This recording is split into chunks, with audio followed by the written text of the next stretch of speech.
Desde o nascimento, o mundo oferece à criança uma infinidade de estímulos. É através da brincadeira que se encontra a maioria deles. Seu contato com o meio se faz através da família, da escola, dos amigos. Estas vivências, no primeiro período de vida da criança, ampliarão cada vez mais seus conhecimentos, formando impressões perceptivas dos objetos, relações causais e noções de tempo e espaço. Tudo isso trazendo noções fundamentais e servindo de base aos verdadeiros esquemas conceituais que surgirão apenas no período seguinte. A educação infantil, em seu caráter pedagógico, é a primeira fase do ensino básico, estabelecendo desta forma fundamentos para os níveis seguintes de escolarização.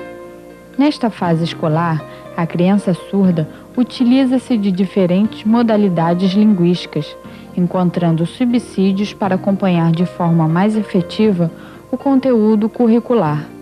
Através da comunicação visual, oral, de gestos naturais e língua brasileira de sinais, Libras, a escola proporciona ao surdo uma maior compreensão do mundo.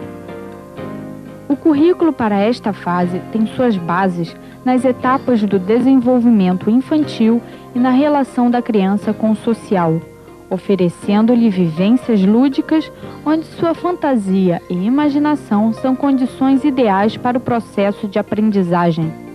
O envolvimento e a participação da família é fundamental nesta etapa.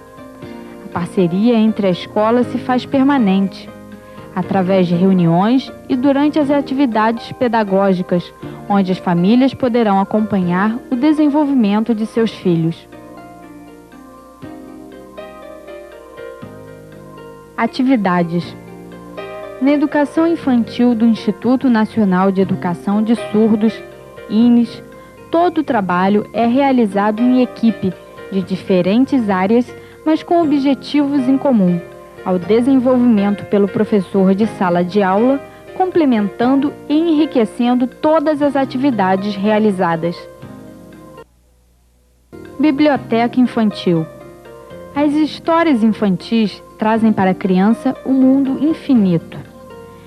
Na escolha da história adequada para a faixa etária, o professor poderá explorar o vocabulário, introduzir conceitos novos e fazer uma avaliação daquilo que for apreendido pela criança, tanto através de dramatizações quanto de desenhos reproduzidos. A língua de sinais, neste caso, foi o meio de comunicação utilizado, e a história é contada por um surdo adulto que atua no INES, na biblioteca infantil, onde explora temas da literatura infantil que se internalizam com aqueles desenvolvidos pelo professor de sala de aula.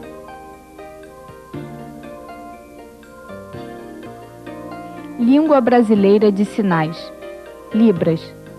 Quanto mais cedo se expõe a criança a uma língua, melhor será a sua competência em relação à mesma, possibilitando a construção de conceitos.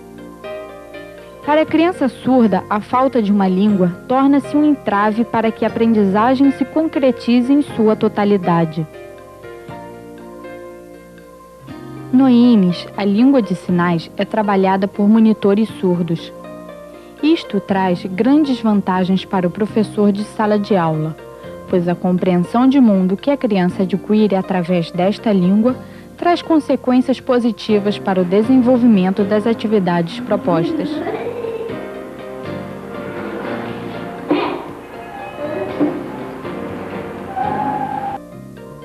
Contador de história. Com a atenção voltada para a aquisição da língua portuguesa em sua modalidade escrita, nesta atividade o professor tem como objetivo proporcionar um contato direto da criança com o texto escrito. Através de histórias criadas a partir dos temas desenvolvidos em sala de aula, retiradas de livros infantis, faz-se uma relação entre desenhos e escrita. Isso se torna outro momento facilitador na educação infantil para se iniciar o processo de letramento.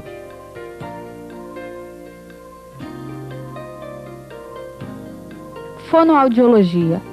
A fonoaudiologia tem como objetivo facilitar as competências comunicativas nas modalidades oral e escrita, através da aquisição e desenvolvimento da língua portuguesa.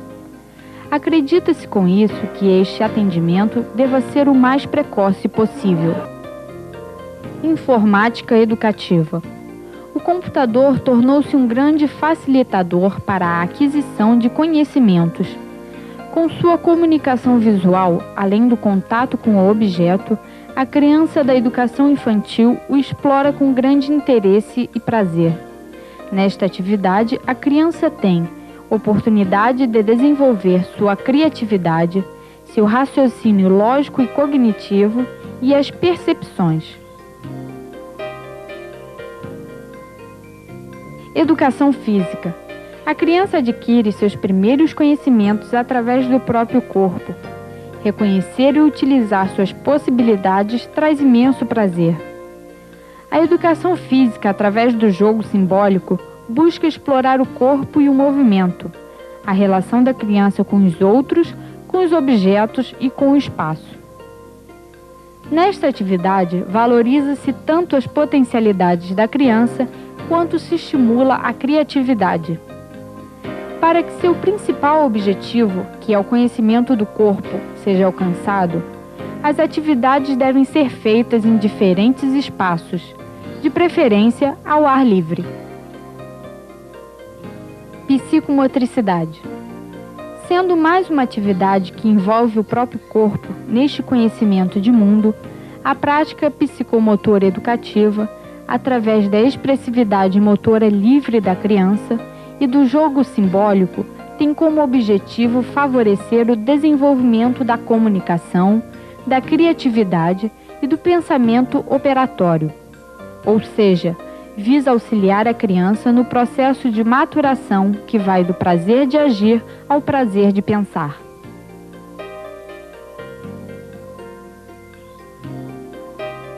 Pedagógico.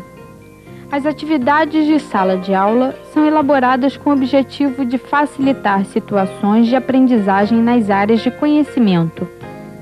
Linguagem, língua portuguesa e língua de sinais. Noções lógicas e topológicas. Matemática. Estas áreas estão interligadas e são propostas de acordo com os parâmetros curriculares nacionais, os PCNs. As atividades em grupo aumentam a riqueza da interação, onde uma criança aprende com a outra. A repetição da atividade é muito importante para o surdo, trazendo consistência ao aprendizado. Quanto menor a criança, maior seu interesse pelo brinquedo. O jogo passa a ser um facilitador de aprendizagem. Ele possibilita a compreensão de regras, desperta a atenção e a aquisição de novos conceitos. Abrir uma caixa, descobrir coisas ocultas, são atividades interessantes.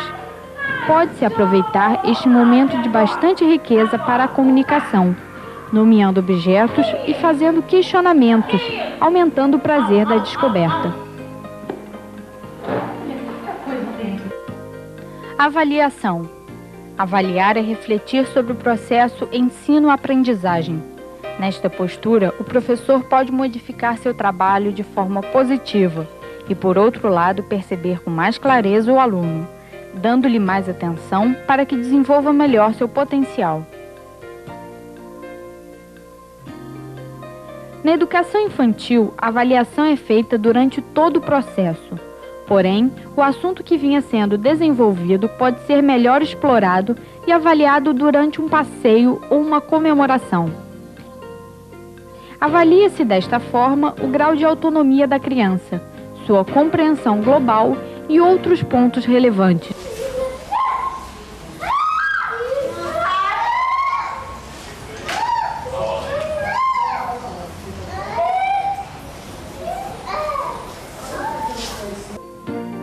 Conclusão. Trabalhar com criança requer um envolvimento com seu mundo mágico.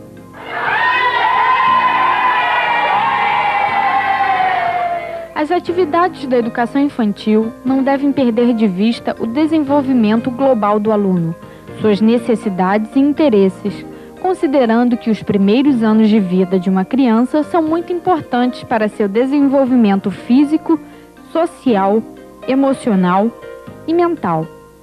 O professor da educação infantil deverá se comprometer em propiciar oportunidades para desenvolver tais potencialidades da educação infantil. Inseridos nesta dinâmica, professores e alunos terão oportunidades de explorar, experimentar, perguntar, questionar e aprender.